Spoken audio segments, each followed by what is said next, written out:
Stone in his pocket.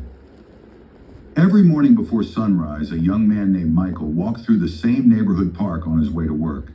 He always carried a small stone in his pocket. To everyone else, it looked ordinary, but to Michael, it was a reminder of every mistake he had ever made. Years earlier, he had lost an important friendship because of his pride. He had missed precious time with his family because he was too focused on work. And no matter how hard he tried to move forward, guilt followed him everywhere. Each time he touched the stone, those memories came rushing back. One morning, Michael noticed an elderly gardener planting flowers near the entrance of the park. The old man smiled and asked, "Why do you keep reaching into your pocket?" Michael hesitated before pulling out the smooth gray stone. "It reminds me not to forget my failures." The gardener examined the stone for a moment and handed it back. "Interesting," he said. "But tell me, has carrying it made your life better?" Michael didn't know how to answer. The gardener pointed to a nearby tree. "Do you see that oak?" Michael nodded. "Every winter, it lets go of every single leaf. If it refused to release what was already dead, there would be no room for new life in the spring." The words settled deeply into Michael's heart.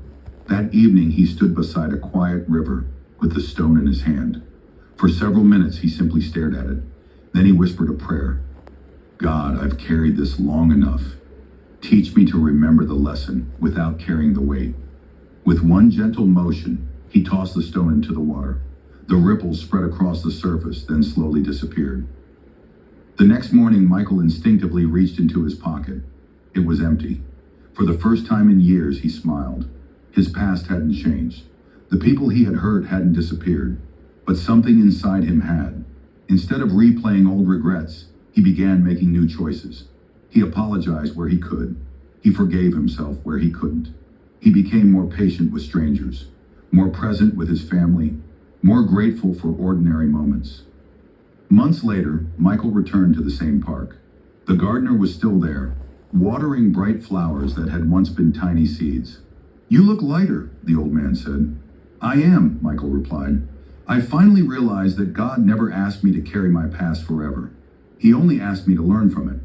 The gardener smiled. "That's how grace works. Life will always leave us with scars, but scars are proof of healing, not a sentence to keep suffering. Too many people spend years carrying invisible stones.